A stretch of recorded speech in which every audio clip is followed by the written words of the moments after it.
Por favor, cámara, luces, cámara, acción.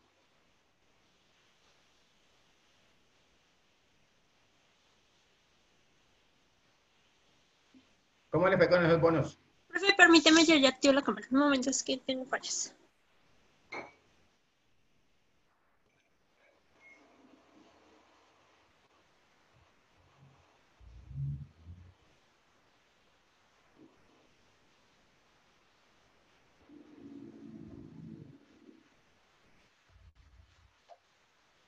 ¿Se encontraron algo de los bonos BSI o se les olvidó? Cuenten la verdad, confiesen.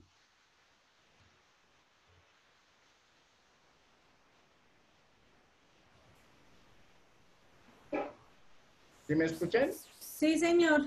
Ah, bueno, es Sí, que señor. ¿se encontraron algo de los bonos? ¿Quién quiere hablar?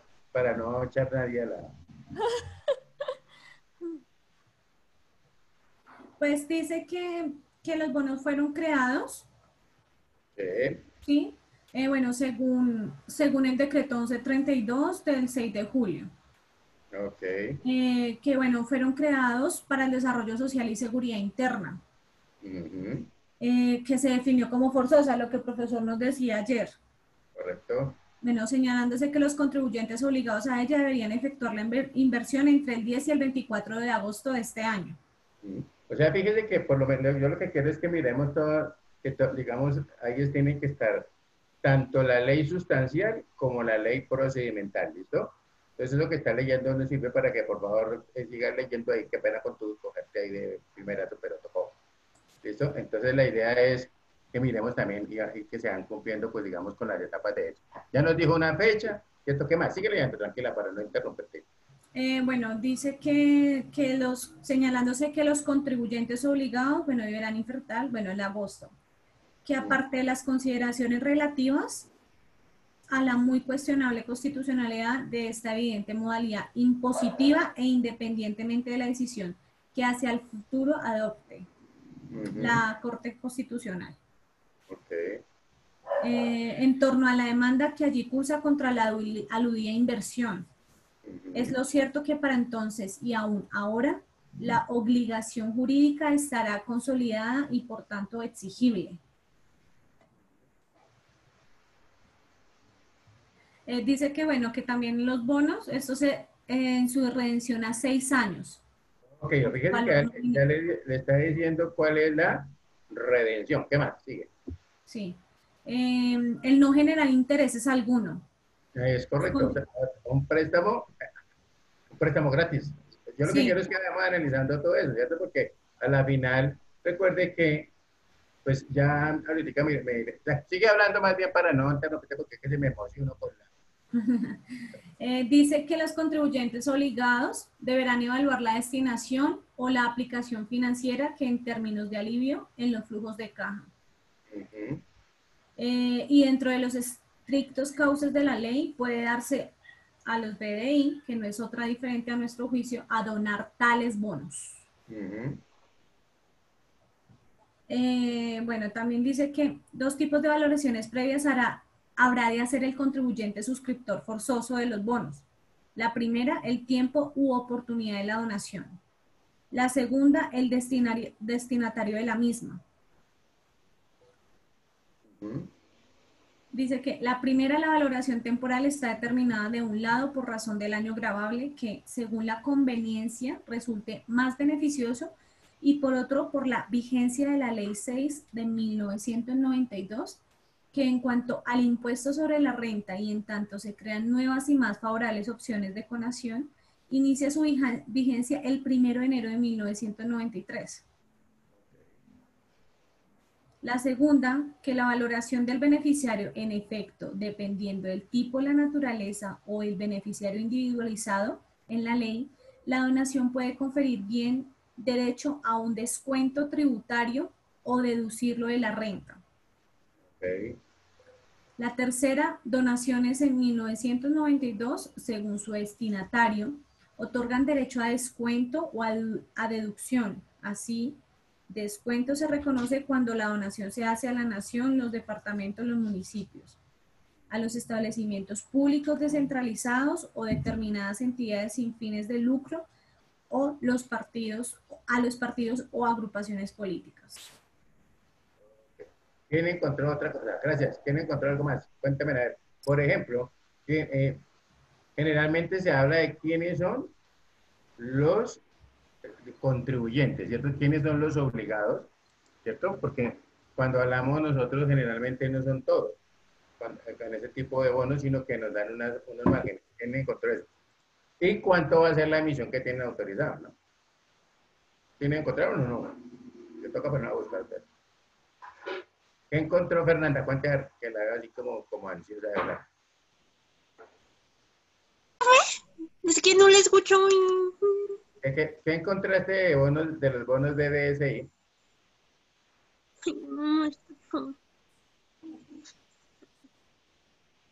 Profe, espéreme configurar el audio. Bueno,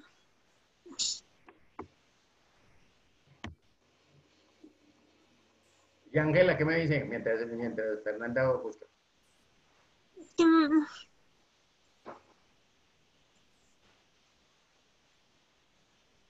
¿Sí encontró algo o no encontró nada? ¿O no buscó? Diga la verdad. Confiésese.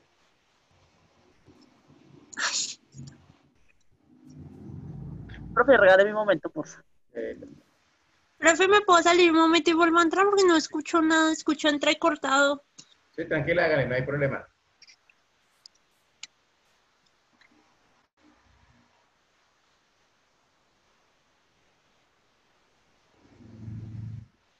¿Y José qué me dice? ¿Qué encontró? No se me venda.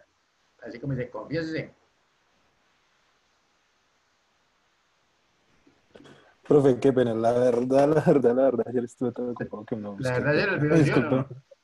No, sí, la verdad, le soy sincero, la verdad no investigué. Bueno, hoy me toca tomar pita cerebrina, dijo yo por ahí. Sí. Acá no nos olviden las cosas. Bueno, listo. Carolina, ¿algo más? ¿Encontraste algo más, no? O Viviana, perdóname. No, señor. Tengo, profe, también que dice lo siguiente. Sí, La bien. cantidad de descuento será el equivalente al 20% de la donación, sin que exceda el 20% del impuesto de renta. Dice, la deducción para este año será deducible de la renta, la totalidad de lo donado al ICBF, a los fondos mutuos de inversión de pensiones y cesantías. Ok.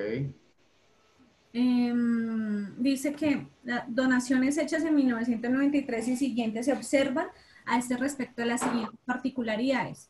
Quedan expresamente derogadas las donaciones que dan derecho a descuento subsisten, que dan derecho a descuento. Subsisten y se establecen otras que pueden deducirse de la renta. Se consagran 3 puntos de beneficiarios con consecuencias impositivas diferentes así. El primero conformado por los entes que, bajo el régimen anterior a la Ley 6 de 1992, generan derecho a descuento, limitando la deducción hasta el 30% de la renta líquida. El segundo, que no tiene límite anterior. Cuando la donación se hace al ICBF, a los fondos mencionados para el año de 1992, a los fondos mixtos de promociones, la cultura, el deporte y las artes, lo mismo que a instituciones de educación superior. Y el tercero, finalmente representado exclusivamente por la Corporación General Gustavo Matamoros de Costa, en cuyo caso la donación será equivalente al 125% del valor donado, ficción legal que hace de este el beneficiario sin dudas más atractivo. Se tomará como valor de la donación el costo fiscal, es decir, el de adquisición sin reajustes. Okay. Según pues lo que dice el PUC, es que dice que la descripción y dinámica descritas en la reglamentación solo van hasta las cuentas. De manera que para saber cómo tratar las subcuentas hay que observar el comportamiento de la cuenta superior. Okay. En este caso la subcuenta, que sería la 125515, bonos para desarrollo social y seguridad interna BDSI, está dentro de la cuenta 1255, obligatorias. Correcto, que era lo que hablamos ayer, ¿cierto? De todas maneras, mire, eso es fácil para que mañana tengan otra herramienta. Van a buscar así, ¿cuál es la autorización legal ¿correcto? Para la emisión de los bonos BDSI, porque ahí les hablan quiénes son los obligados, quiénes son los contribuyentes, cuánto es el valor que pueden emitir, porque eso no puede ser a discreción, ¿no? Sino cuánto fue lo que se autorizó, ¿vale? ¿Cuál es la, Para que me- cuál es la autorización legal para los bonos? Sí, correcto. Entonces ahí usted no sino que coloque ahí en el Google, ese se le bota todo ya rápido. ¿Listo? Sí, señor. Listo, dejémosla ahí para mañana para que, porque ahí, digamos, cuando se emitieron esos bonos, tenían un monto, ¿cierto? Y hasta cuánto podría solicitar el gobierno, ¿cierto? O cuánto pensaba recortar el gobierno a través de ese monto. ¿Estamos ahí? Sí, señor. Para todos, entonces ahí para que tengan chance también de mañana de charlar de eso. Porque es importante irnos metiendo en el cuento. Les voy a compartir ahorita una, perdona, déjame, yo dejé un titulito, ¿a qué título dejamos? Ubicación del derecho tributario dentro de las demás ramas del Más derecho. del derecho. Muy bien. Ojo a esto. Entonces vamos a ubicar, antes de hablar de esa ubicación, vamos a mirar lo siguiente. Yo comparto mi pantalla aquí.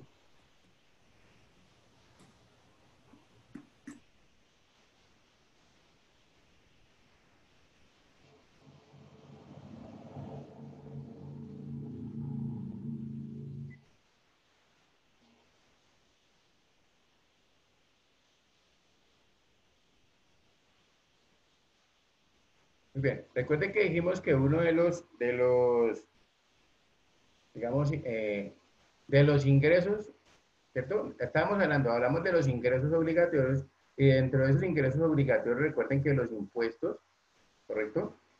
O a través de los impuestos más bien en la forma como la DIAN consigue más ingresos, ¿listo? Por eso es que se le da tanta importancia a esa parte. Hay hasta especializaciones, ¿cierto? Para lo que es la parte de los impuestos. ¿Estamos claros ahí? Muy bien, entonces voy a compartirles aquí un momentico. ¿Ya están viendo mi pantalla? ¿Qué pasó?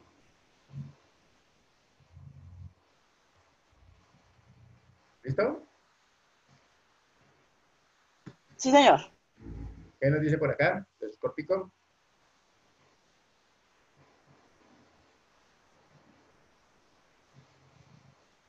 ¿Cómo funcionan los impuestos? Lo que debe saber sobre la nueva reforma tributaria. Listo.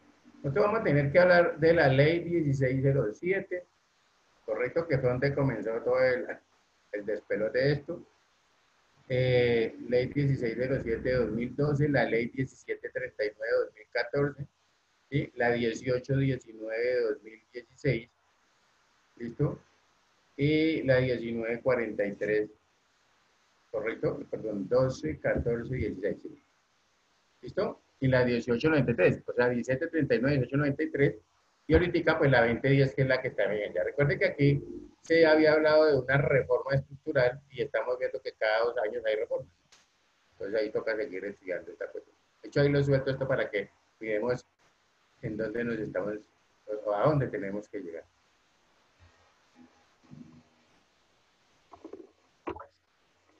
Se le ve en la cara a la señorita, ¿no? Sí, señor. Ok. Se me hizo el control de esta. Nueva reforma tributaria en Colombia, siguiendo la tradición de hacer una cada año y medio. Y más allá de los detalles, a todos nos convendría entender un poco mejor el panorama general. Profe, qué pena, ¿le puede subir un poquito más el audio si tiene? Muy bien, comencemos desde Pero que no sube más. Todo lo que hace el Estado cuesta Espérate, dinero. al día pronto. No importa si estamos hablando de Ya voy. construir un parque o ofrecer educación. No, está al 100. El hecho es que el Estado necesita Listo, profe, gracias. funcionar. Nosotros, los ciudadanos, financiamos al Estado a través de impuestos y eso nos permite disfrutar los beneficios de iniciativas a gran escala. Algunos hacen aportes grandes y otros hacen aportes pequeños. ¿Se entiende? Bueno, porque la cosa se complica. En teoría, las acciones del Estado benefician directa o indirectamente a los ciudadanos. No debería molestarnos pagar impuestos, pero no nos digamos mentiras. Como su nombre lo indica, los impuestos son una imposición. Si nos gustara financiar al Estado, todo ese dinero se podría recoger a punta de donaciones. Algunos dirán que los ciudadanos no vemos más allá de nuestras narices. Otros dirán que el Estado no genera confianza cuando de utilizar los recursos públicos se trata. Pero lo cierto es que el Estado y los ciudadanos juegan al gato y al ratón, apenas se menciona este tema. Por otro lado, la economía consecuencias enormes porque el sistema es muy sencillo. Es la historia de la mariposa que aletea el huracán que aparece al otro lado del mundo, pero en términos de la extracción, producción, intercambio, distribución, consumo de bienes y servicios, todo está conectado y es muy difícil alterar una cosa, alterar otra. Cuando uno junta ambos factores, resulta que los impuestos tienen efectos secundarios. Pueden marginar el desarrollo económico de un país porque le quitan capacidad de gasto a los ciudadanos y porque desincentivan las actividades que están sujetas a impuestos. Ahora bien, como el Estado invierte los recursos que recauda de muchas formas, es posible que el resultado final sea favorable, pero los gastos del Estado son un tema para otro video. Lo que nos preocupa en este momento son las consecuencias de esta dinámica del gato y el ratón. Por ejemplo, el famoso 4x1000. Como ya saben, por cada 1.000 pesos que se mueven en una transacción bancaria, el Estado cobra 4. El problema con este impuesto, que supuestamente era transitorio, que no está relacionado con actividades económicas específicas y que básicamente se cobra porque es cómodo para el Estado recaudarlo, es que incentiva a las personas a no realizar transacciones bancarias. Las consecuencias de esto son bastante graves. Primero, el Estado recauda menos dinero del que podría recaudar porque existe una estrategia simple para no pagar el impuesto: usar efectivo. Y segundo, en la medida en que los bancos mueven menos dinero, hay menos préstamos, lo que a su vez quiere decir que hay menos inversión. Si nos permite el tono dramático, el costo del 4x1000 no son solo los 4 pesos, es vivir en un país cuyo desarrollo económico está condicionado por la informalidad. Fíjense que en ningún momento estamos hablando de quién paga el 4x1000. La discusión siempre se reduce a que si los ricos pagan esto y si los pobres pagan aquello. Pero el problema fundamental es que, como la economía es un sistema dinámico, la economía, esa cosa tan abstracta, somos nosotros, el costo de los impuestos es asumido por todos, incluso cuando no los pagamos directamente. Veamos otros ejemplos. Cuando suben los cobros para fiscales aleatorios, las empresas contratan a menos personas, pagan menos o pagan de manera informal. Cuando sube el IVA, la gente consume menos. Y eso afecta tanto a los que compran como a los que ya no pueden vender.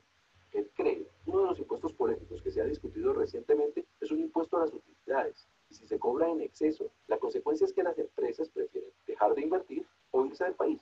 El impuesto al patrimonio, otro de los polémicos, tiene el problema de que se cobra por el valor de las propiedades independientemente de que estén produciendo o no.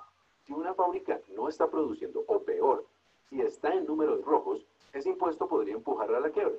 De nuevo, las personas que pierden su trabajo técnicamente no pagan ese impuesto, pero sí asumen parte del costo. Por supuesto, nada de esto es tan simple como lo estamos diciendo, pero el hecho es que cuando el Estado recauda un impuesto, no solo recoge dinero, sino que también altera el comportamiento de las personas, ya sea porque les cuesta pagarlo, porque no lo pueden pagar o porque encuentran la forma de no pagarlo. Y que quede claro, ni siquiera estamos hablando de comportamientos ilegales. Es perfectamente legal irse del país, manejar efectivo o, en general, buscar la manera de pagar la menor cantidad de impuestos. La paradoja de todo esto se puede ver en una gráfica muy famosa entre los economistas, la curva de Laffer. En el eje horizontal está lo que cobra el Estado a través de los impuestos. En el eje vertical está lo que se recauda. Uno pensaría que entre más dinero cobra el Estado, más dinero recauda. Pero en la medida en que la economía es muy sensible y las personas cambian su comportamiento, hay un punto en el que esto deja de ser verdad.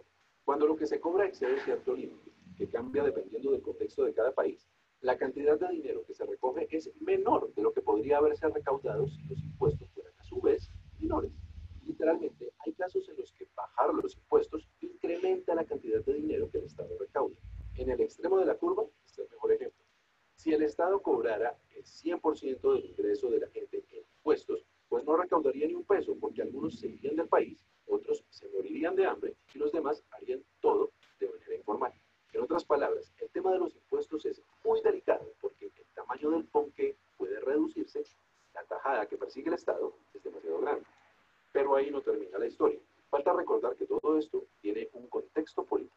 Al momento de diseñar un esquema tributario, no solo hay que considerar las consecuencias negativas de los impuestos, sino también la percepción que los ciudadanos tienen de cada impuesto en particular. Por ejemplo, hoy en día, la recomendación de muchos economistas es subir el IVA. Argumentan que el IVA en Colombia es más bajo que en otros países y que, en lo que a impuestos respecta, este no es tan dañino para el desarrollo económico. Supongamos por un momento que tienen razón. Puede que no, pero supongamos. Resulta que el IVA es uno de los impuestos menos populares que existen porque porque sus consecuencias son visibles para todos, por oposición a otros impuestos que pueden ser más dañinos, pero están ocultos. Y como muy poca gente quiere que suba el IVA, el gobierno o los congresistas tendrían que asumir un costo político al momento de tomar esa decisión, ya que iría en contra de la voluntad de aquellos que los apoyan. Dicho todo eso, es un enredo hacer una reforma tributaria, y ese es justamente el problema que Colombia tiene en sus manos. No solo ahora, sino otra vez en unos meses, que el precio del petróleo sigue cayendo y si hay que financiar el costo de un proceso de paz. La solución a este problema es tomarnos las cosas en serio. El gobierno tiene que asumir con seriedad el hecho de que no podemos cambiar el esquema de impuestos superficialmente cada vez que aparece un hueco fiscal. Los ciudadanos tienen que entender que el problema de los impuestos va más allá de quien paga directamente, porque todos asumimos un costo indirecto. Los políticos tienen que preocuparse por las consecuencias reales de los impuestos y no por el modo en que son percibidos.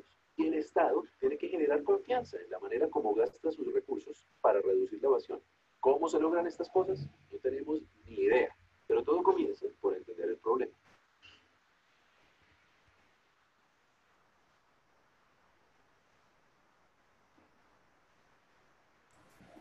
¿Cómo lo vieron? Bueno, Eso es cierto, ¿cierto? De todas sí, maneras, claro. fíjese que en el momento que el Estado, o sea, el Estado entre más pretenda recaudar subiendo, pues la gente, o sea, va a hacer más así como digo yo, la caregallina y no va a aportar.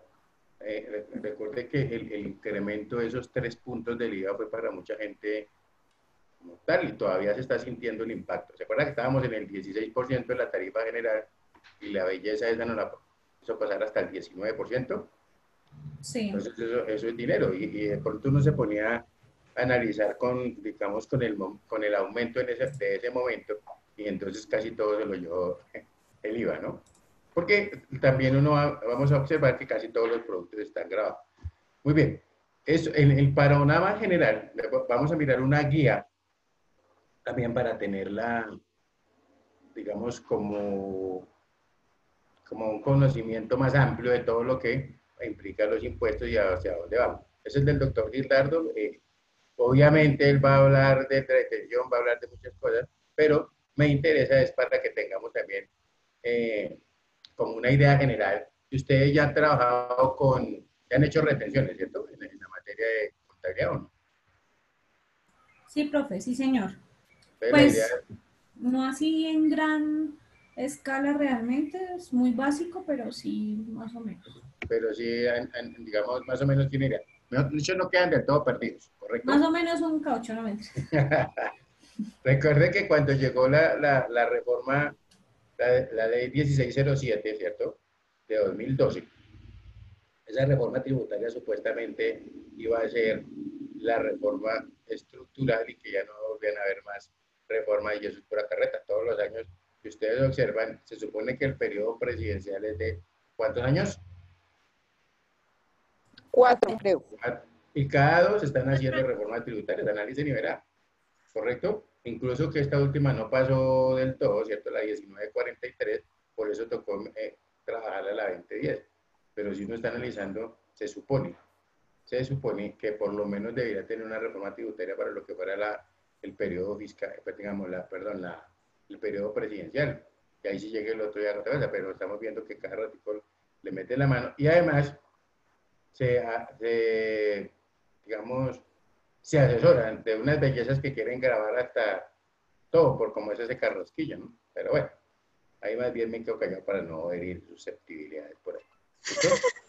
Entonces, pero la idea sí es que nosotros tengamos como digamos, un panorama general de lo que son los tributos. Ya se los comparto. Ese viejito, aquí antes que lo tengo.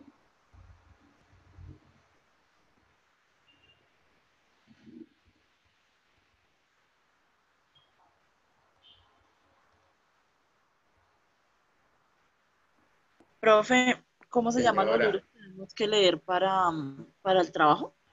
Señora. ¿Cómo se llaman los libros que su merced nos recomendó para leer por lo Básicamente del trabajo? el fundamental, el Estatuto Tributario Nacional, ¿correcto? El otro es o los otros serán acuerdos municipales, también encuentran ahí, y el Estatuto Tributario de Bogotá. Lo que pasa es que recuerden que a la final de Bogotá, si uno lo mira desde el punto de vista municipio, también es un acuerdo, ¿cierto? Donde empezó el Estatuto Tributario de Bogotá es el 803, ¿cierto? Un acuerdo 803 y comienza. Esos son los fundamentales, ¿correcto? De todas maneras, ahí en el contenido programático también hay otra cantidad de libros, pero pues yo les sugiero eso porque eso casi que abarcan toda la generalidad de los impuestos. ¿Listo? Y esto es lo que le va a hablar el viejito. ¿Alcanzan a ver mi esta o no la están viendo? Vale, profe, gracias. Bueno, No, profe, ¿todavía no? todavía no. Quería ver que es que este no quiere salir.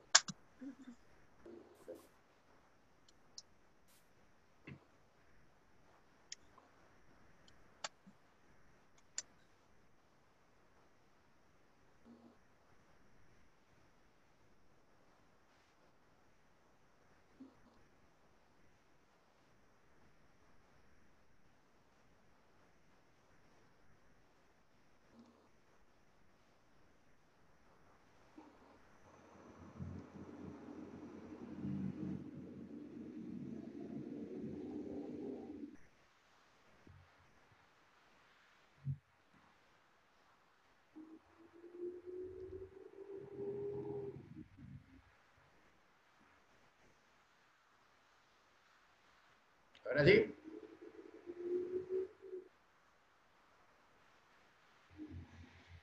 Sí, profe, ya se ve. Entonces, miremos acá, Menciona ¿cierto? la guía básica de impuestos de Colombia. Esto es fundamental, mire, siempre estamos hablando de esto, ¿correcto? Bueno. Entonces, se habla de duración.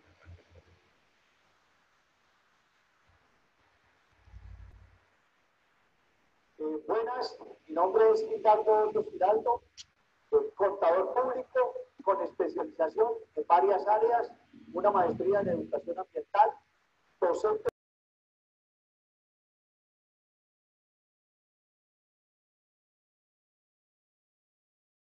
Se fue el audio. Una guía básica de lo que son los impuestos en Colombia. Como su nombre lo dice, es una guía básica, es partiendo de lo elemental, que muchas veces lo elemental es fundamental, de los principios elementales y básicos para comprender cada uno de los impuestos de renta, de impuesto a las ventas, de industria y comercio, así como también los mecanismos que dispone la ley para que estos impuestos se cumplan a cabalidad, como son las retenciones en la fuente sobre impuesto de renta, sobre impuesto a las ventas y sobre el nuevo impuesto del CRE. ¿Cómo vamos a trabajar esto? Partiendo de las definiciones fundamentales de los conocimientos elementales y básicos y llevándolos de la mano por cada uno de los definiciones o de los conceptos puntuales de estos impuestos hasta llegar a los ejercicios fundamentales o a los ejercicios prácticos en cada uno. En impuesto de renta vamos a mirar todo lo que tiene que ver con el sujeto pasivo, con los contribuyentes, con lo que tiene que ver con los ingresos, que es la fuente de este gravamen, la forma como se determina el impuesto. Vamos a llenar un formulario de declaración paso por paso, renglón por renglón. Igual vamos a hacer en el impuesto a las ventas. Vamos a iniciar definiendo qué es un impuesto indirecto, por qué es que hay que pagar el impuesto a las ventas, quién es el que le responde al Estado por él, por qué es que hablamos de impuestos o de más bien de bienes y de servicios grabados, exentos, excluidos, que eso es una parte fundamental en este impuesto. Y final, terminamos haciendo una declaración de impuesto a las ventas también, renglón por renglón. Igual hacemos con la reflexión en la fuente de cada uno de estos impuestos.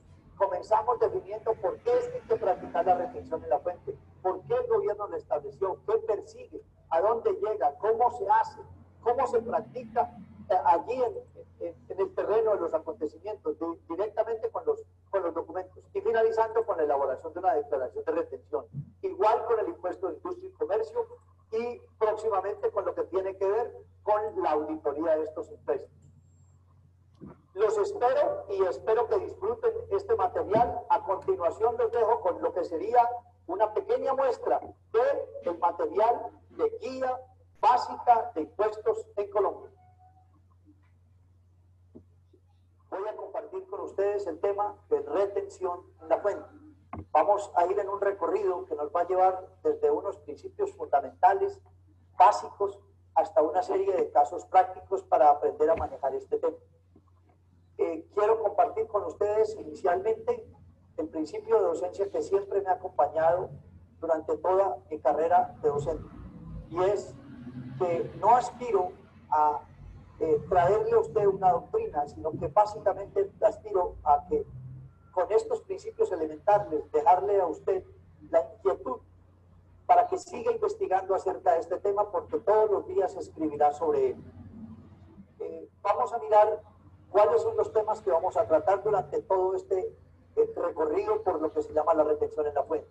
Inicialmente vamos a mirar todo lo que tiene que ver con la normatividad legal vigente.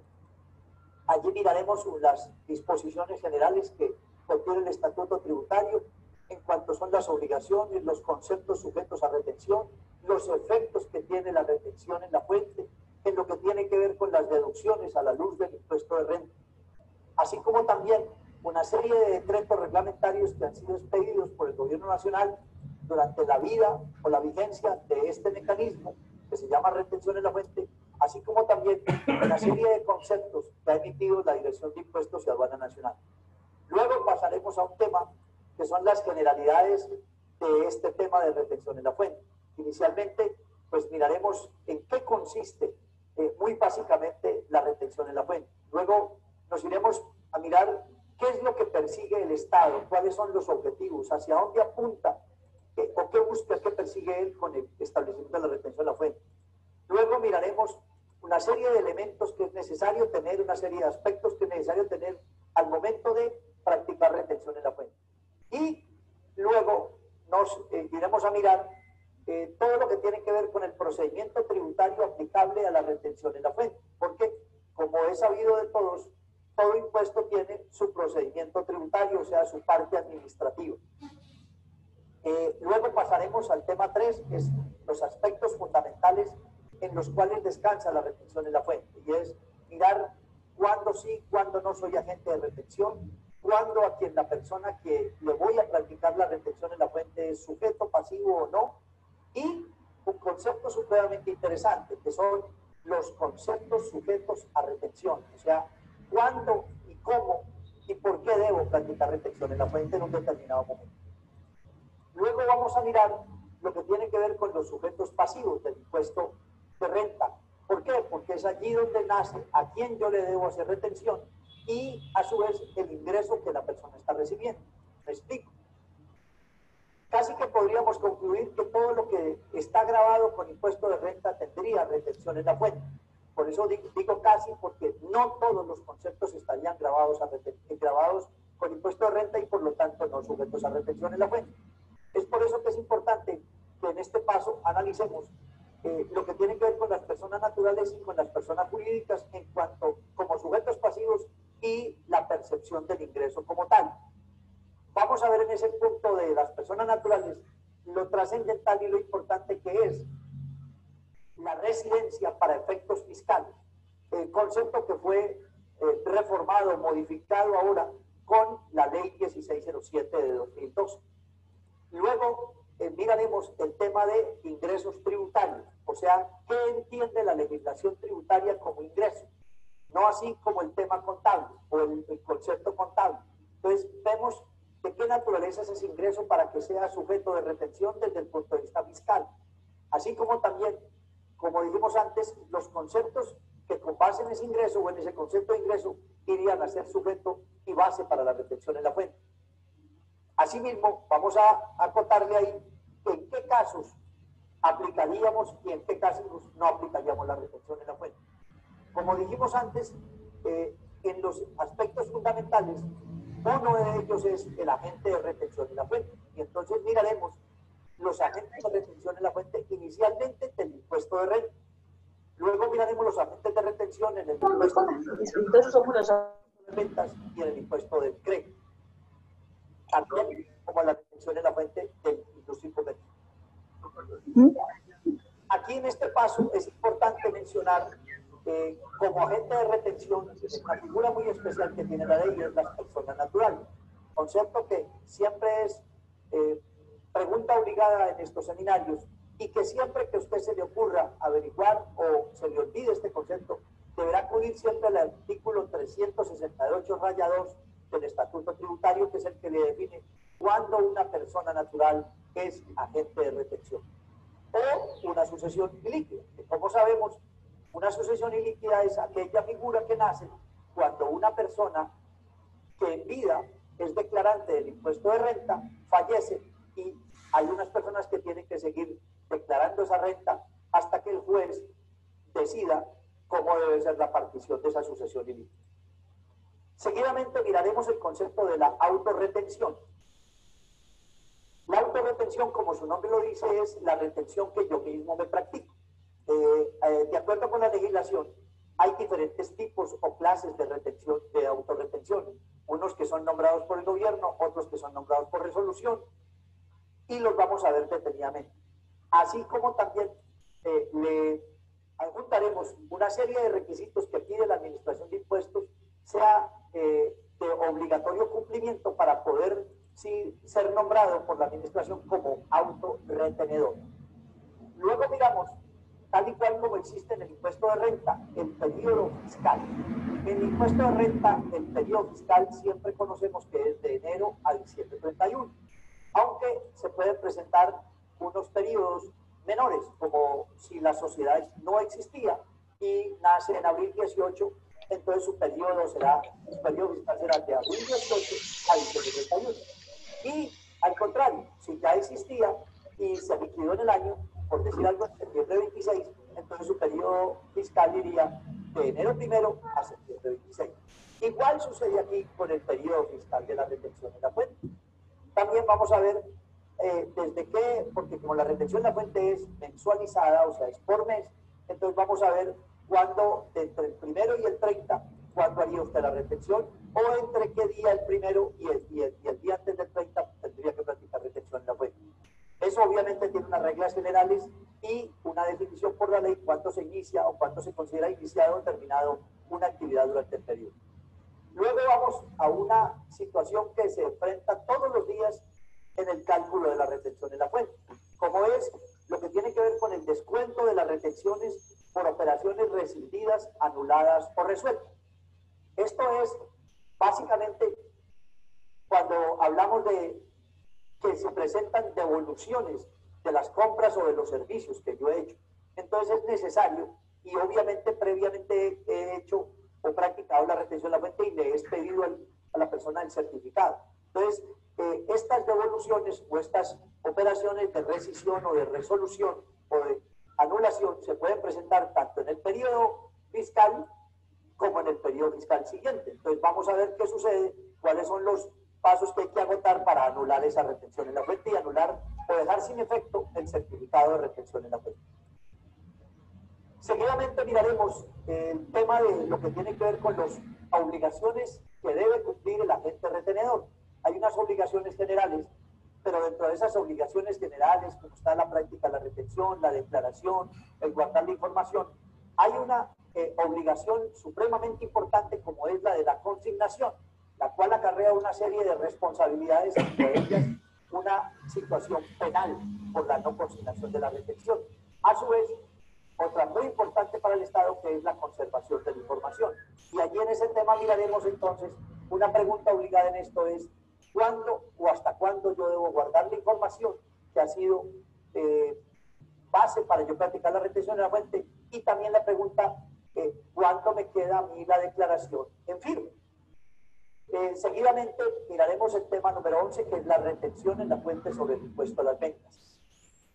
Allí miraremos el cambio que hizo la ley 1607 en cuanto tiene que ver con la tarifa, que es la que más de pronto preocupa. Pero también nos detendremos en mirar quiénes, a la luz de la legislación tributaria vigente, son agentes de retención en la fuente. Luego, una retención que ha causado bastantes inconvenientes, como es la retención en la fuente del nuevo impuesto que creó el gobierno con la ley 1607, que es el CRE. ¿Sí?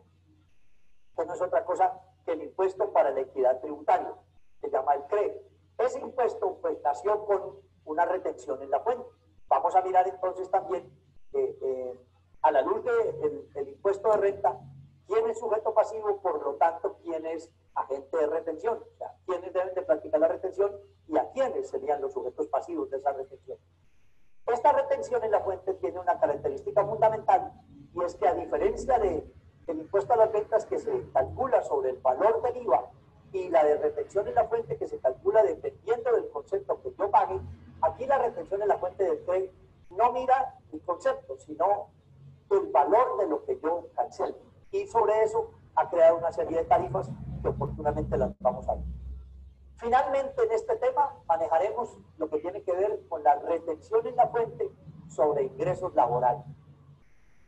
Aquí, que es un tema bastante extenso y que ha causado gran controversia, sobre todo en el manejo del procedimiento 1 y del procedimiento 2 para el cálculo de la retención en la fuente, ahora se ve complementado con la nueva legislación que ha traído la ley 1607 en lo que tiene que ver con el artículo 384, al crear una nueva tabla de retención en la fuente que llama retención en la fuente mínima para empleados, pero siempre y cuando sean declarantes.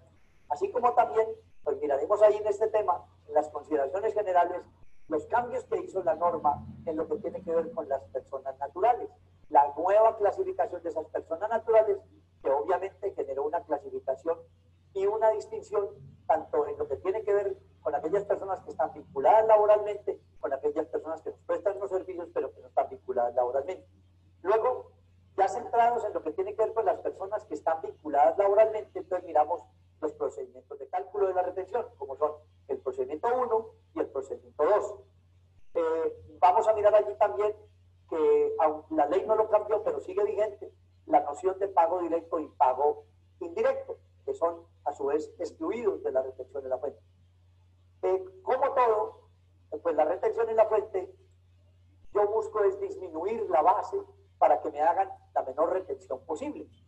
Pero para esto, igual que lo que pasa con los costos y los gastos y con los IVA descontables, el gobierno establece una serie de requisitos o de limitantes para cuando yo voy a tomar conceptos que puedo aplicar para que me disminuya la retención en la fuente. Entonces vamos a ver una serie de requisitos que la ley tiene para yo poder aplicar en determinado momento y que me disminuya la retención en la fuente.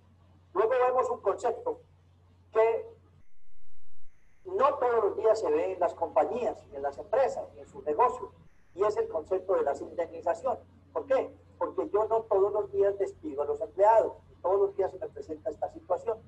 Pero aquí en estas indemnizaciones hay una situación especial que tiene la ley en el artículo, en el decreto reglamentario 400 del año 87, en lo que tiene que ver con las bonificaciones que se dan a aquellas personas que se retiran voluntariamente. Y finalmente manejamos el tema de la retención en la fuente a las personas naturales que nos prestan un servicio técnico o aquellas personas naturales que también nos prestan un servicio profesional en virtud o en ejercicio de una profesión liberal independiente. Estos serían básicamente los temas a nivel global. Ahora, centrémonos ya en lo que tiene que ver con cada uno de estos temas en particular. Entonces, inicialmente, muy elemental y muy básico. ¿Qué podríamos entender como retención en la fuente? La retención en la fuente no es un impuesto más. Óigame bien, no es un impuesto más. Es simplemente una forma o un mecanismo que el gobierno se ideó para recaudar anticipadamente el impuesto.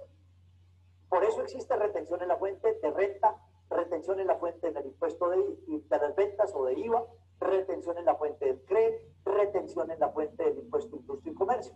¿Por qué? Porque es una forma de él ir retrotrayendo, reteniendo, sacándole o quitándole parte del pago que le hace a usted para irlo guardando como su abono al impuesto que usted finalmente pagaría al final del año. Me explico ahora con los objetivos. ¿Qué objetivos tiene la retención en la fuente? Para ampliarle más este término de por qué existe o qué es la retención en la fuente. El primer objetivo es básicamente acelerar el recaudo del impuesto. ¿Qué quiere decir eso? Acelerar el recaudo es que como el periodo o la vigencia de la declaración de renta es del 1 de enero al 31 de diciembre, cuando él establece la retención en la fuente de renta, es que quiere recoger el impuesto que usted debería pagarle un año después o 18 meses después. Por eso en el caso de las personas naturales, pues pasa el año gravable, son 12 meses, más los 3, 4, 5 meses que transcurren del año siguiente, mientras usted declara ese año que acaba de pasar, pues demoraría 12, 14, 15 meses en recoger el impuesto. En las personas naturales, los 12 meses del periodo gravable, usted va a declarar, más los 6, 7, 8, como sucede en este momento, que es en agosto y septiembre que comienzan los vencimientos de personas naturales. Entonces serían 12 meses más 8, 20 meses, en los cuales el gobierno se demoraría en recoger el impuesto. Igual con el impuesto a las ventas. Él dice, yo no me quiero esperar a que usted cada 2 meses me pague el impuesto a las ventas completo. Yo quiero ir recogiendo el impuesto a las ventas o la parte de lo que a mí me corresponde, que es ese impuesto, a cuenta gotas. Lo mismo con el impuesto de industria y comercio. Usted ve que la vigencia es cada año, pero a usted cada que le hacen un pago le sacan una partecita como retención en la fuente de industria y comercio. Entonces, esto es lo que concluye el concepto acelerar el recaudo. Algo que el gobierno podía recuperar o debía recuperar en el caso de las personas jurídicas 14, 15 meses después, o en las personas naturales 18 meses después, lo va a recuperar mes a mes. Luego viene otro concepto con los objetivos que se persigue con la retención de la fuente, y es asegurar el recaudo del impuesto en el periodo de causación. Existe un concepto en el impuesto de renta que se está en el artículo 27 y en el artículo 28, que es cuando se considera realizado un ingreso. Dice, teóricamente, cuando ese ingreso yo lo percibo o me lo echo al bolsillo. Y otro es el concepto de no necesariamente cuando me lo echo al bolsillo, porque hay momentos en los cuales el ingreso no lo he recibido, pero ya se me ha causado. ¿Qué quiere decir? Ya me ha nacido el derecho a yo tener el derecho a poderlo recuperar o a poderlo cobrar. Entonces, eso consiste, o en esto es lo que se define, asegurar el recaudo del impuesto en el periodo de causación. En la medida en que a la persona que a usted le factura, que para ella es un ingreso, se le va causando su ingreso, en esa medida el gobierno espera que él se le vaya generando la retención en la fuente, es decir, se le vaya generando el impuesto de renta paulatinamente. O en el caso de IVA, el impuesto a las ventas, o en el caso de industria y comercio, el impuesto de industria. Y finalmente, otro objetivo que tiene la retención en la fuente es facilitar el control fiscal por parte de la DIAN. ¿Qué quiere decir esto? Similar a como sucede en auditoría, que el auditor no pretende ni, obviamente, por costo, por confiabilidad y por tiempo, verificar el 100% de las operaciones. Para eso él trabaja con base en unas pruebas selectivas.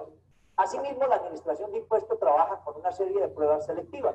¿Por qué? Porque no puede revisar ni a todos los agentes retenedores, ni a todos los contribuyentes, ni a todos los responsables de IVA, ni a todos los responsables del CRE. Sería imposible porque necesitaría un batallón 3, 4 veces más grande de lo que tiene hoy la Administración de Impuestos Personal. Entonces, ella busca facilitarse el control de la DIAN descargándole la responsabilidad a los agentes retenedores o a los contribuyentes del impuesto de renta para que sean ellos los que practiquen la retención en la fuente, y será a ellos los que les montan la serie de controles fiscales. Uno de ellos, el que estableció cuando por primera vez comenzamos a declarar o a presentar la información en medios magnéticos. Acuérdense que aquellas personas que no tenían que presentar todos los medios magnéticos presentaban un formato en el cual informaban las retenciones en la fuente que le habían practicado a las personas. Pues bien, con esto la Administración de Impuestos lo que hace es validar al interior de sus programas WISCA, pues a quienes las empresas les han practicado retención en la fuente, y los valida con las declaraciones de renta que han presentado esas personas naturales. En el evento de ver que no le aparecen esas personas declarando, porque su monto de retención en la fuente le daría una base de ingresos para declarar, entonces ahí los busca y les escribe. Eso es facilitar el control fiscal por parte de la Administración de Impuestos. Segundo, generalidad dentro de esto de la retención en la fuente, y son los elementos. ¿Qué quiere decir esto? Es dónde descansa la retención en la fuente, o el concepto retención en la fuente. Acuérdense que no es un impuesto, es un mecanismo que la ley utiliza para recaudar anticipadamente sus impuestos y para poderlos controlar más fácilmente. Primer elemento, el agente retenedor. ¿Quién es el agente retenedor? No es otra cosa que aquella persona que es la que paga o abona en cuenta. ¿Quién es el sujeto pasivo? Aquella persona a quien yo le voy a pagar. Acuérdese que aquí existe el concepto de la autorretención, pero más adelante lo vamos a manejar.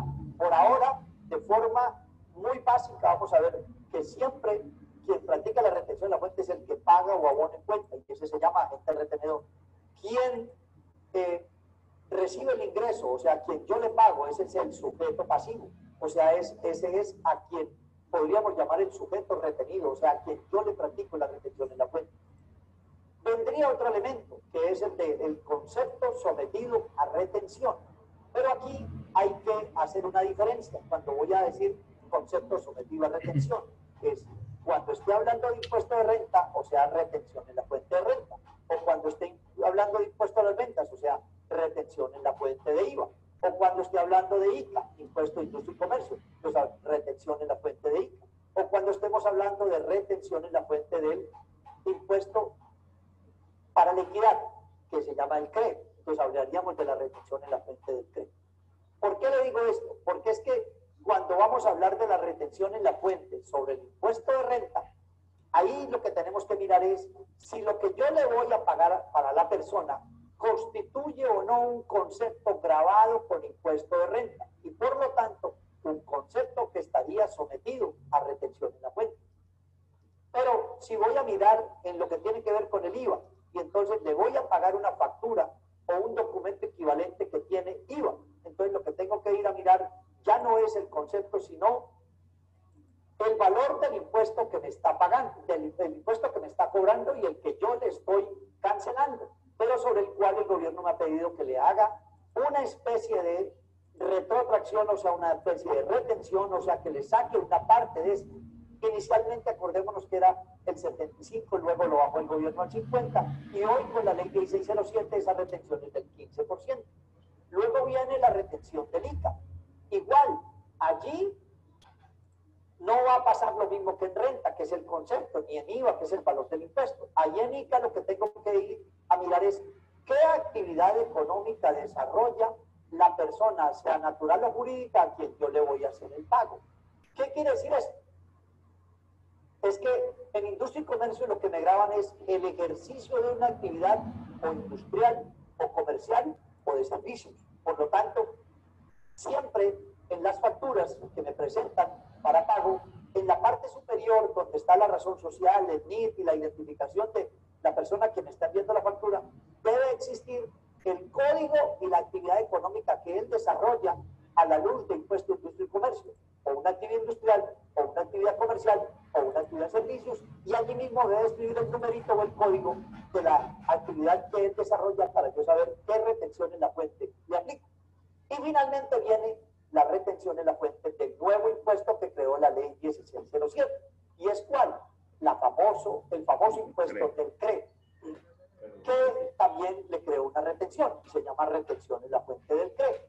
Miren que allí, en la retención de la fuente del CRE, yo no tengo que mirar a ver si está grabado o no está grabado, no tengo que mirar si es el valor del impuesto, no tengo que mirar si es la actividad económica de él, sino básicamente mirar el código de actividad que de acuerdo con el SIU, el gobierno le asignó a estas personas jurídicas o naturales y dependiendo de la actividad que desarrollen.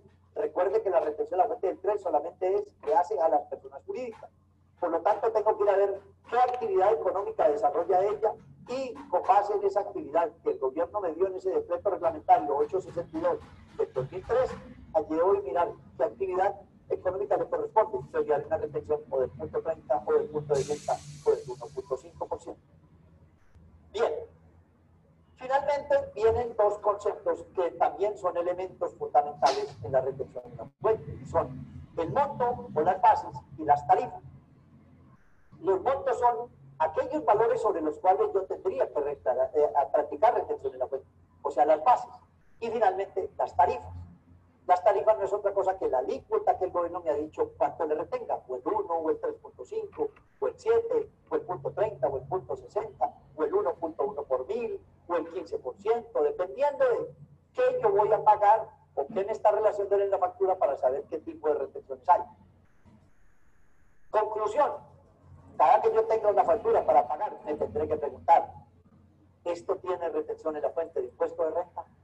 ¿Esto tiene retención en la fuente de IVA? ¿Esto tiene retención en la fuente de ICA? ¿Esto tiene retención en la fuente del CREI?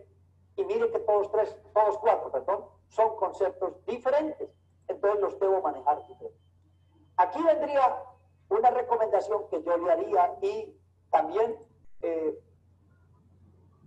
le sirva para su vida práctica, en lo que tiene que ver con aquellas personas que realizan o realizamos auditoría en las empresas, y es practicar retención en la fuente no es saberse todos los conceptos ni saberse todos los porcentajes de memoria. Óigame bien, en esto hay que hacer, como decía el sabio Einstein, debo guardar mi memoria para lo que no está en los libros.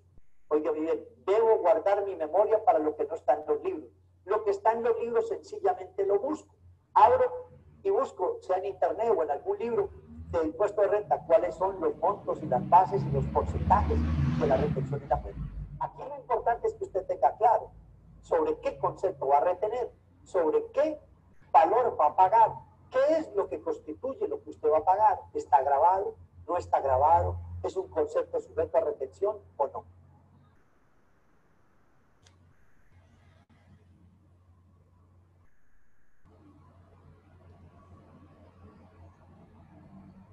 Ahora sí quedamos claritos, o peor. Como peor. Bueno, muy bien. Entonces, de todas formas, recuerde que, vuelvo, repito, que la parte de los impuestos es fundamental, ¿correcto? Hablamos de la ley, que me muestre aquí. Hablamos de la ley 1607, ¿correcto? De 2012, que les decía que fue donde se arrancó la, digamos, se establecieron nuevos procedimientos. Digamos, todas las reformas anteriores no habían tocado lo que era el procedimiento tributario, pero esa ley 1607 sí, ¿correcto? Entonces, de todas formas, nuestro amigo Orlando Corredor es un experto en esa área, ¿cierto? Voy a compartirles un segundito, porque pues él explica muy claro lo que son todos estos aspectos, pero fundamentalmente, digamos, en lo que tiene que ver con las reformas que se van originando. ¿Listo? De pronto con él les va, digamos, nos deja unas apartes más claros de lo que pueda en un momento determinado nosotros consultar para poder, digamos, aplicar o elaborar los impuestos, ¿no? Que es lo fundamental. Y a ver dónde está ese señor.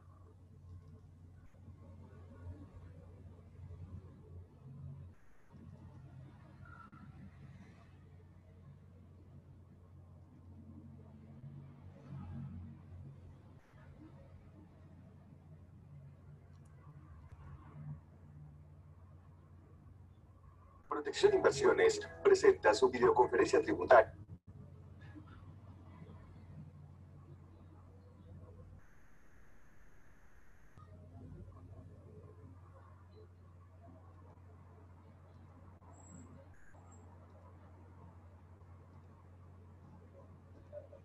¿Lo están viendo? Sí, señor. Ok. Sí, profe. Es importante de pronto que, mira, aquí estamos hablando, ¿cierto? De una reforma tributaria, ¿cierto? Del 2016, pero es importante que de pronto ustedes ahí, en lo que puedan, tomen nota, ¿cierto? De muchas cosas que nos van a hablar ahí. ¿Estamos claros? Sí, señor. Para que logre el efecto. Obviamente, pues yo trataré de dejar esto también ahí en la plataforma.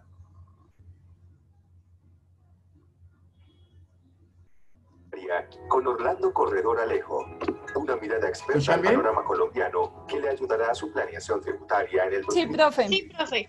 Gracias por conectarse con nosotros.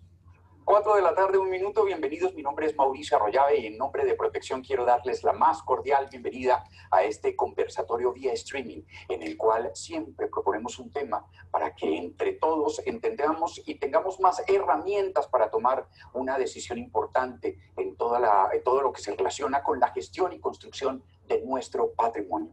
Por eso es muy importante que ustedes utilicen esa pantalla que tienen allá en su streaming, allá abajo, una franja en la cual ustedes pueden enviar sus preguntas de las cuales estamos siempre muy pendientes y pues esperamos que sean ustedes finalmente los que marquen la dirección de este conversatorio.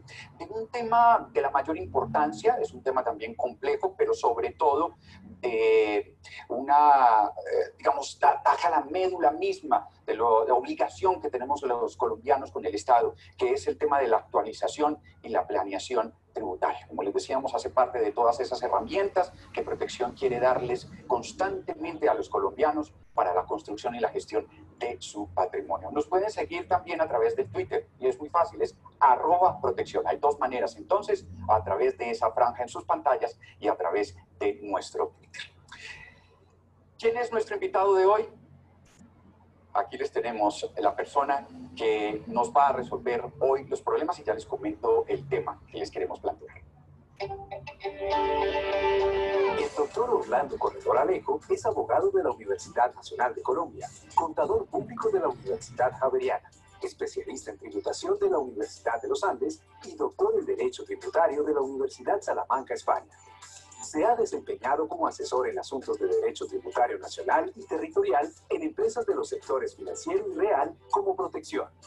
Durante su vida profesional, ha estado vinculado de manera permanente a la actividad docente con universidades como la Javeriana, Los Andes, Externado, Jorge Tadeo Lozano, Universidad de Antioquia, Universidad Nacional de Colombia, entre otras. Es autor de libros y ensayos de permanente consulta por parte de contadores y tributaristas. También se ha desempeñado como presidente del Instituto Nacional de Contadores Públicos de Colombia y ha sido miembro del Instituto Colombiano de Derecho Tributario y de la AIC.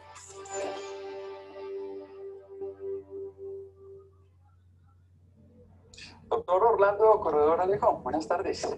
Buenas tardes, Mauricio. Ya su tintico, su vasito con agua. A usted si quiere que le sirviera un tinto, ¿no? Parece que tiene como mejores conexiones con Protección vamos que yo. Aquí con el debido respeto, vamos a hacer un saludo muy especial y un brindis especial por esta tarde tan importante, donde vamos a transitar en algunos temas de interés en la materia tributaria. Como usted lo advertía, Mauricio, estamos frente a un tema que nos convoca de la mayor importancia, del mayor interés y sobre todo de la mayor actualidad.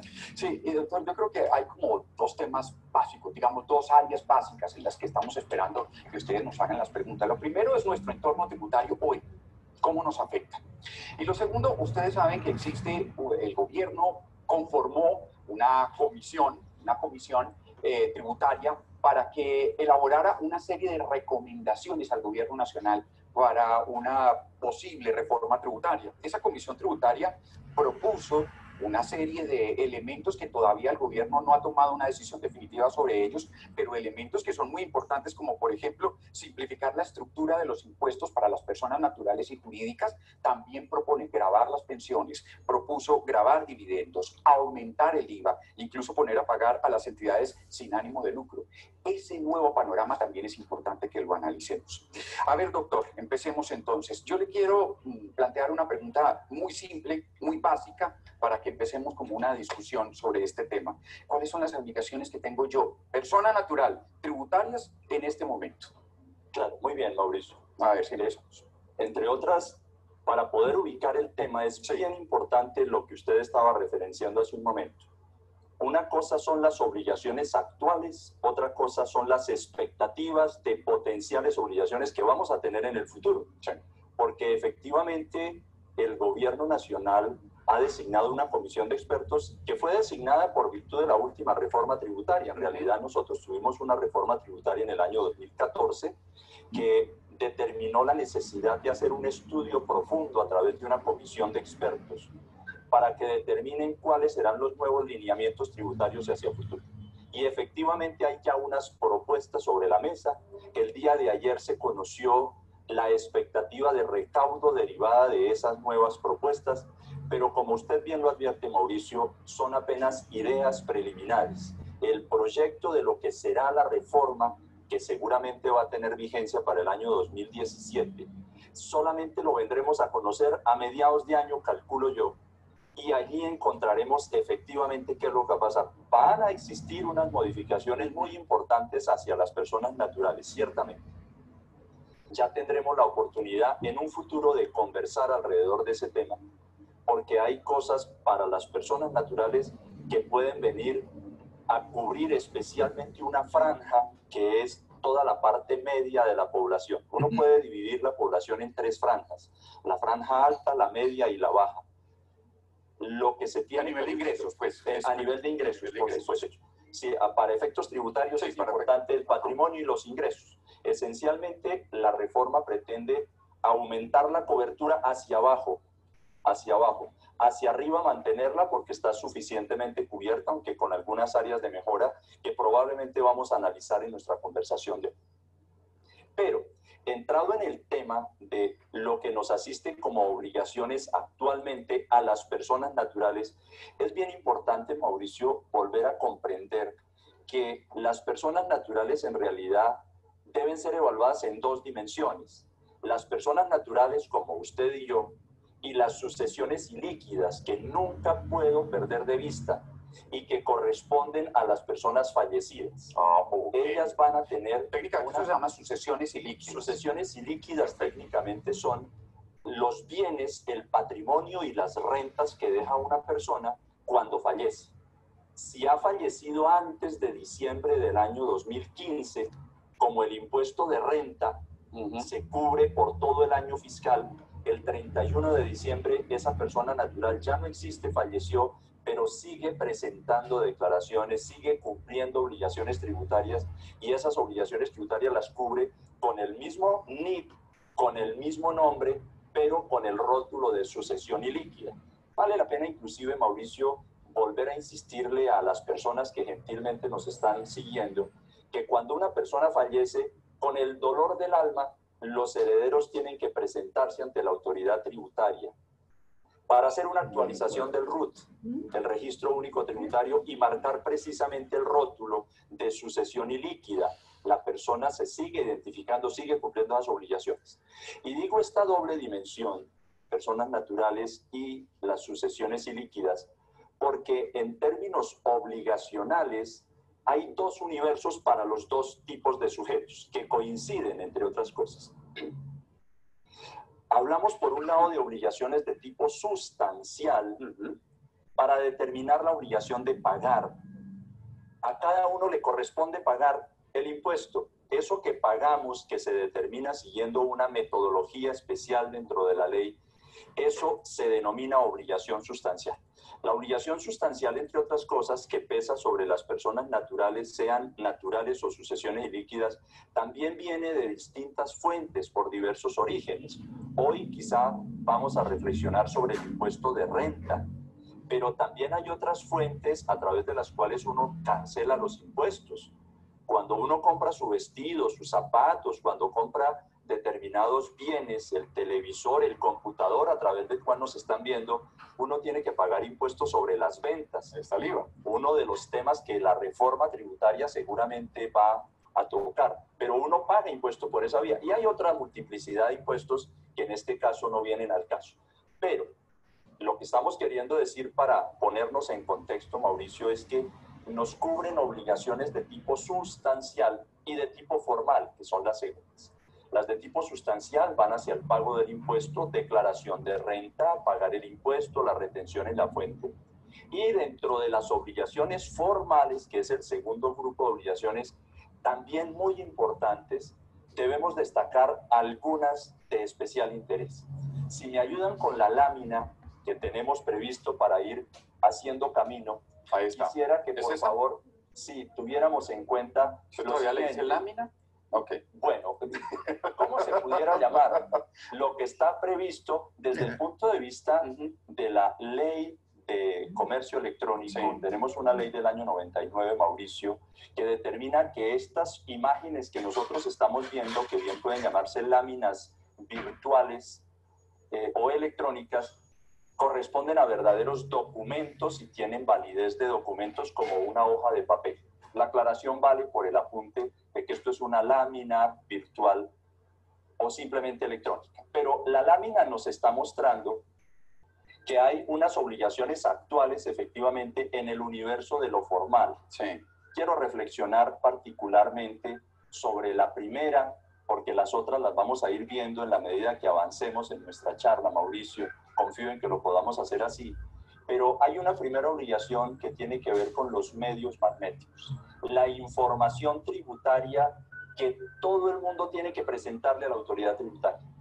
He dicho todo el mundo como una manera de decir un universo, porque en ese universo ciertamente cuerda. Las personas jurídicas, que no son hoy el centro de nuestro conversatorio, y las personas naturales. Quiero advertir y quiero recordar que, de acuerdo con las disposiciones de la autoridad tributaria, todas las personas naturales y sucesiones ilíquidas que en el año 2013, óigase bien, 2013, hubieran tenido ingresos superiores a 500 millones de pesos, deben presentar por el año 2015 la información tributaria dentro de los plazos que ha señalado el gobierno. Plazos que, dicho sea de paso, como primicia, la administración tributaria acaba de modificar. Teníamos unos plazos inicialmente estructurados que el día de antier, el día 8 de marzo, la autoridad tributaria ha modificado a través de la resolución 24 del año 2016. Nos ha extendido un poquito los plazos. Lo importante aquí es saber y reconocer que yo, persona natural, en cuanto en el año 2013, año de referencia, haya obtenido ingresos superiores a 500 millones, cifra que parece importante, Mauricio, pero que realmente hay muchas personas que la cumplen. Que la pueden cumplir, sí. Y en consecuencia, cuando yo cumplo esa partida, esa cifra, debo hacer un reporte de información a la autoridad tributaria dentro de los plazos que se vencen en abril, mayo, en junio de este año, según la resolución que acabé de citar, Mauricio. Pero, ¿cuál es el interés de destacar este punto, Mauricio? Me parece de la mayor importancia que la gente recuerde y reconozca que quienes estén en ese supuesto de hecho deben presentar una información que tiene que ver con toda su situación tributaria del año 2015. Uno reporta dentro de ese medio magnético, por ejemplo, Mauricio, lo que recibió de ingresos y de quién lo recibió, lo que se gastó, pero ojo, lo que se gastó tenga o no connotación tributaria. El año pasado, yo, Asuma, estoy obligado a reportar el medio magnético. El año pasado yo hice un viaje a Italia y tuve que comprar los tiquetes para irme a Italia. Y me fui para Cartagena también de vacaciones. Y quizá compré la gasolina de mi carro para poderme transportar, y etcétera, etcétera. La expectativa que tiene la autoridad tributaria con el reporte de medios magnéticos es que Orlando Corredor Alejo le indique a la autoridad tributaria lo que pagó y a quién le pagó para ir a Europa. Y lo que pagó y a quién le pagó por la gasolina de su carro y por el viaje a Cartagena y el hotel y el colegio de los hijos, etcétera, etcétera. Llamo la atención sobre ese tema porque inclusive en un conversatorio similar del último año, por esta misma vía, habíamos hecho una reflexión similar, porque las personas naturales no estamos preparadas para reportar semejante cantidad de información. Complicarnos la vida y sobre todo no tenemos esa organización. Seguramente hay unos que sí, yo por ejemplo no la tengo. ¿En qué me gasté yo este dinero que compré la gasolina para mi auto en un viaje? Quizás no lo tenga claro tan fácilmente, ¿no? Entonces, ¿qué hacemos ahí? Planear. Planear es la palabra. En este momento la planeación ya no se puede hacer. Quienes quedan obligados o quedaron obligados, y ya lo sabíamos desde el año 2014, porque esto que estoy diciendo hoy es simplemente la repetición de algo que ya conocíamos del año 2014, Mauricio. Pero quizá queda es una lección. Cuando uno va al supermercado y compra el mercado, porque todos compramos mercado, así es. Todos compramos papel higiénico, yogur, papas, etcétera. Cuando vamos al supermercado, pues lo mejor será tomar la tira del supermercado y guardar. Y si voy a la plaza de mercado, y si voy a la plaza de mercado, no me dan en la tirilla. Claro, voy a tener una dificultad porque hay todavía un mundo informal que no expide factura. En fin, pero hay que hacer el mejor esfuerzo cuando uno ya queda en la obligación. Por fortuna, dicho, es una cifra de 500 millones de ingresos en el año 2013, pues que es una partida que yo al menos no la cumplo, sí, pero sí conozco muchos que la cumplen y en consecuencia deben tener esa, entre comillas, organización tributaria y contable. Porque quieras o no, está detrás de todo esto una contabilidad en el sentido de llevar cuentas, no en el sentido de hacer anotaciones o registros en libros o cosas por el estilo, sino de hacer anotaciones particulares para uno saber en qué se gasta la plata para podérsela reportar a la autoridad tributaria. Con un elemento o premisa adicional, que estos niveles vienen bajando. Y entonces es probable que en un año posterior le digan a todo el mundo me tiene que reportar la información.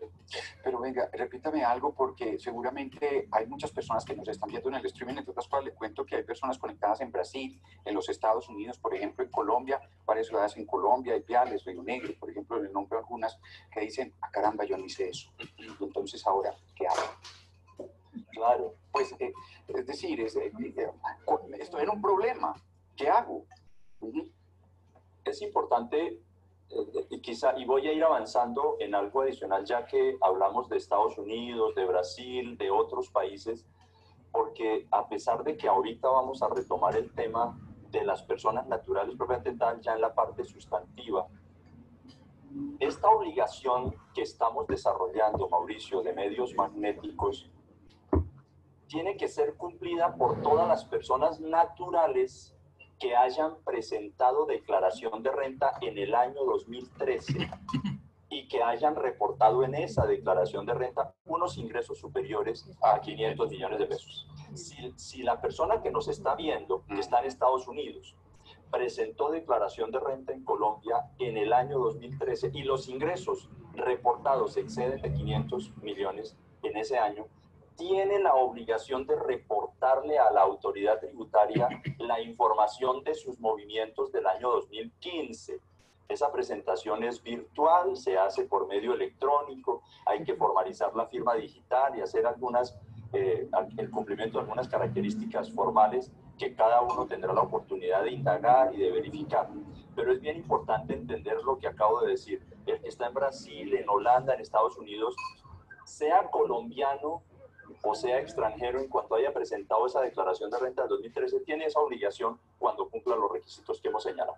Y efectivamente, es un problema porque la cultura nuestra no da para que uno esté pidiendo permanentemente los soportes, pero hay la necesidad de cumplir con esa obligación. Mauricio, es bien importante y hemos dedicado este primer segmento a profundizar en el tema, porque conozco de antemano en la vida práctica que muchas personas naturales olvidan esa obligación y la administración lo sanciona posteriormente porque la administración sabe lo que cada uno tiene y está confiada en recibir la información pertinente. Esa es una de las obligaciones, Mauricio, que son bien importantes. Pero hay otras.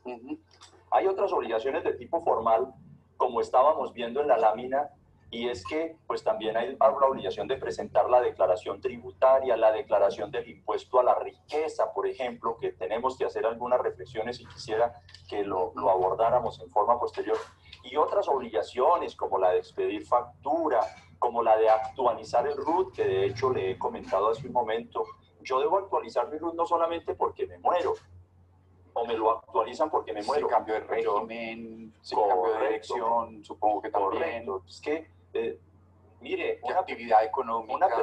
Una persona que vivía en un apartamento en la calle 8, número 888, vivía en el segundo piso y tuvo la oportunidad de pasarse al quinto piso. La dirección sigue siendo calle 8888, pero ya no es piso 2, sino piso quinto. Eso requiere una actualización del RUT por cambio de dirección, o porque cambié mi actividad, o porque ahora, además de profesional, estoy haciendo actividades vía streaming y entonces tengo que actualizar mi RUT. Cosas por el estilo son las que ameritan el cambio del RUT o la modificación del RUT. Eso es bien importante. Cuando yo empiezo actividades, debo hacerlo en función de la primera obligación, que es el RUT, el Registro Único Tributario, Mauricio. De manera entonces que dentro de las obligaciones actuales para entrar en el tema, hemos visto cómo hay unas obligaciones de tipo formal que tienen que ser necesariamente cumplidas y planificadas por las personas. Sí, posteriormente seguramente vamos a profundizar sobre algunos elementos, pero más de cara a... Simón, quítese. Dejémoslo ahí por ahora, porque tenemos que ir a una muy breve pausa. Recuerden la franja que tienen bajo sus pantallas en el chat y ahí nos pueden formular sus preguntas. Igualmente también sepan que a través de @protección, nuestra cuenta de Twitter, se pueden comunicar con nosotros. Denos un segundito que ya volvemos. El desempeño y evolución de los mercados y de los portafolios de pensiones voluntarias Protección se reúnen ahora en un mismo sitio. Una plataforma exclusiva con el acompañamiento experto para aquellos con perfil inversor, seguimiento a su cuenta y tomar decisiones de inversión. Invierta con Protección. 4 de la tarde, 23 minutos. Estamos transmitiendo en directo este conversatorio vía streaming de Protección. Herramientas que queremos brindarles a los colombianos para tomar decisiones de inversión a futuro, para la construcción y la gestión de nuestro patrimonio.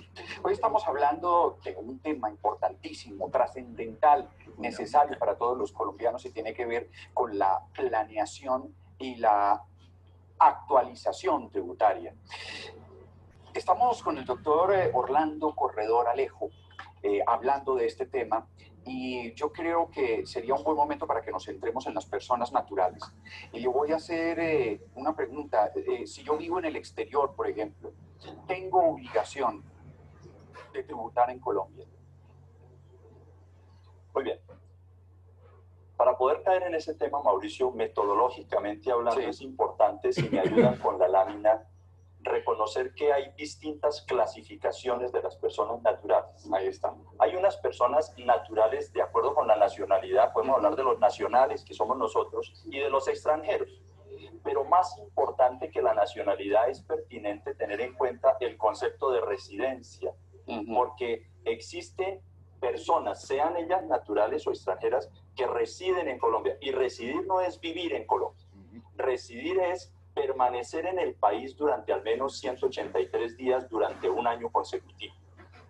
No importa si la persona es extranjera o es colombiana, lo importante es si ha permanecido. Con seguridad, Mauricio y Orlando son residentes en Colombia porque permanecemos aquí en Colombia. Pero es posible que la persona que nos está viendo de Estados Unidos, de Brasil, de Argentina, de Alemania, estas personas colombianas se hayan ausentado del país y sean residentes en el exterior, sean residentes del otro país, es decir, son no residentes en Colombia. Importante precisar que si la persona es residente en Colombia, debe declarar en Colombia, debe cumplir obligaciones tributarias en Colombia y lo debe hacer sobre lo que llamamos la renta mundial y el patrimonio mundial. Vale decir, la persona que está en Estados Unidos, en la medida que fue de residente en Colombia, debe presentar declaración de renta en Colombia y decirle al fisco nacional lo que se ganó en Colombia y lo que se ganó en el exterior, lo que posee en Colombia y lo que posee en el exterior.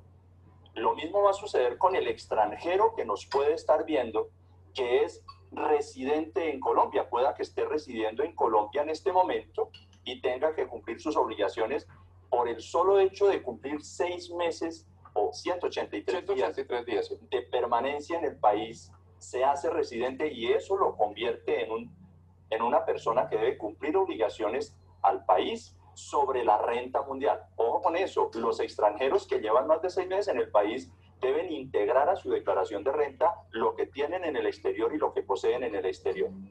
Pero adicionalmente, también si me ayudan con esta lámina, quisiera hacer notar que cuando hablamos del concepto de residencia, la residencia aplica por parejo para personas naturales y sucesiones ilíquidas de nacionales y de extranjeros. Pero particularmente para los que somos colombianos se predica una doble postura intelectual que consiste en lo que llamamos el centro de intereses vitales y el centro de intereses económicos, para considerar que aunque el colombiano esté en el exterior, no cumpla los 183 días en el país, de todas maneras a esa persona se la sigue considerando residente para efectos tributarios colombianos, cuando tengan la familia en Colombia, entendiéndose por familia esposo, esposa, compañero, compañera permanente, y o los hijos menores de 18 años dependientes de esa persona que está en el exterior.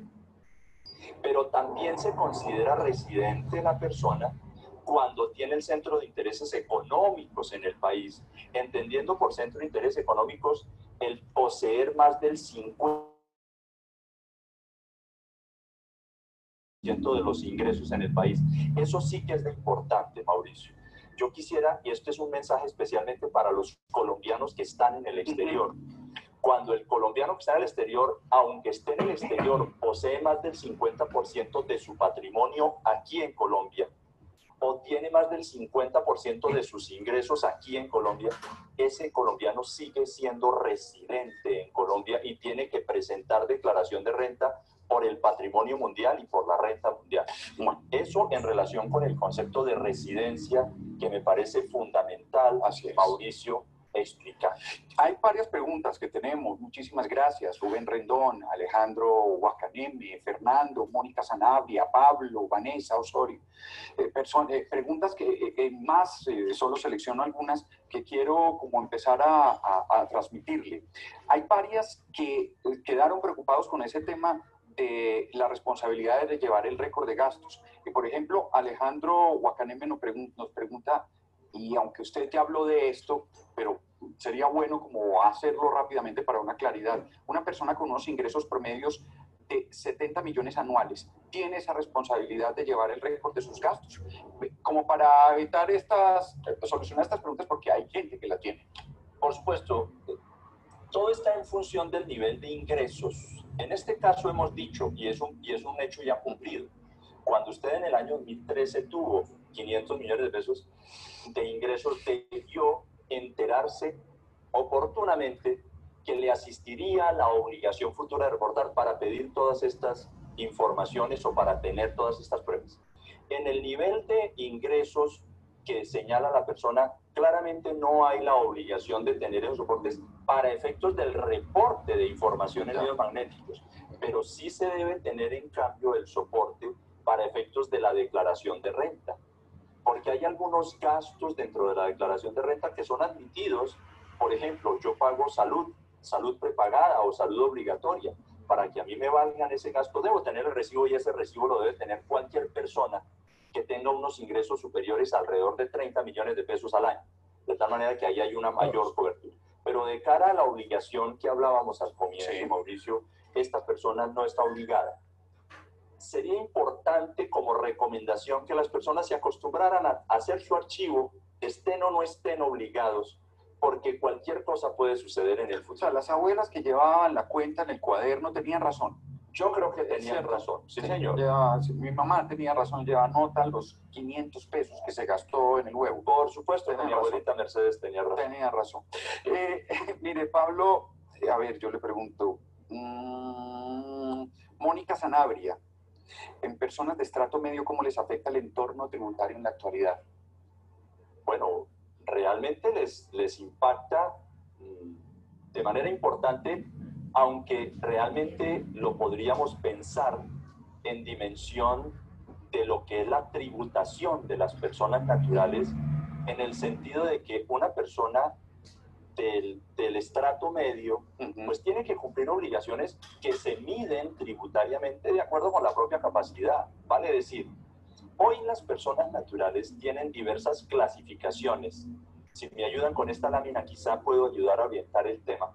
Porque las personas naturales y la sucesión ilíquida liquidamos el impuesto siguiendo un par de sistemas que la ley ha consagrado, que es el sistema ordinario, el normal, donde yo tengo unos ingresos, lo que me gano, unos gastos y unos costos, de manera que el neto entre eso es mi renta que está sujeta a imposición, entendiendo por supuesto que los costos y gastos son los aceptados fiscalmente hablando, porque yo cuando me fui para Europa ese gasto no lo puedo deducir de mi renta, ese gasto va por cuenta mía. Cuando yo pago la salud prepagada, ese gasto sí va en mi declaración de renta, lo cual en el fondo envuelve una especie de subsidio, Mauricio, porque si yo me gano 1.000 pesos y me gasto 1.000 en el viaje a Europa, yo tengo que pagar impuestos sobre el valor completo porque el gasto no es deducible. Pero si yo me gano 1.000 y me gasto 200 en medicina prepagada, yo tengo que pagar mi impuesto sobre 800, pensemos en el ejemplo. Cuando yo no pago impuestos sobre 1.000, sino sobre 800, claramente lo que está sucediendo es que el Estado me está rebajando el impuesto que de otra manera hubiera tenido que pagar, y eso se vuelve una especie de subsidio para cierto tipo de actividades. Pero entonces, de cara a la pregunta de la persona de la franja media, pues tenemos que Mónica Sanabria, saludo especial para Mónica, además del sistema ordinario, pues tenemos el IMAN y el IMAS, que es un sistema que, entre otras cosas, la comisión de expertos ha llamado la atención para hacerle modificaciones en la próxima reforma porque no ha dado los resultados que convendrían. Pero el impuesto mínimo es el que tenemos que pagar todos cuando estamos en determinada situación tributaria y se liquida siguiendo una metodología que en este caso no vamos a desarrollar, por supuesto, pero quizá el referente del tema, Mauricio, es que las personas de la franja consultada tienen que pagar el impuesto de acuerdo con su capacidad, que puede ser, si hablamos de una franja media, de personas que están entre 30 millones y 100 millones, si hablamos de esa franja, concretamente de ingresos entre 30 y 100 millones, yo diría que esas personas pagan progresivamente entre 0 y el 18% de impuestos. O sea, más o menos, si yo me gané 100 millones de pesos, tengo que entregarle al Estado el 18%, más o menos, en cifras redondas. Esa sería la contribución que yo le hago al Estado por efectos de haberme ganado 100 millones de pesos. Pero si me gané 30, no tengo que pagar impuesto sobre eso porque está en la franja mínima.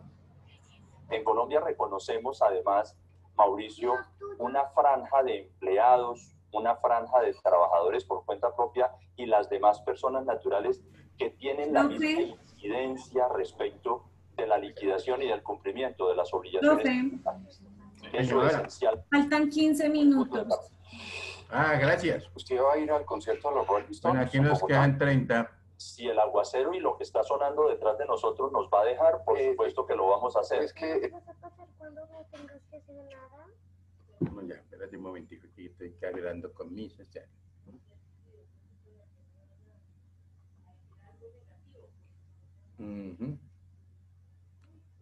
Dejamos acá, dejamos de compartir. Tú me dices lo que yo tengo que decir, bueno.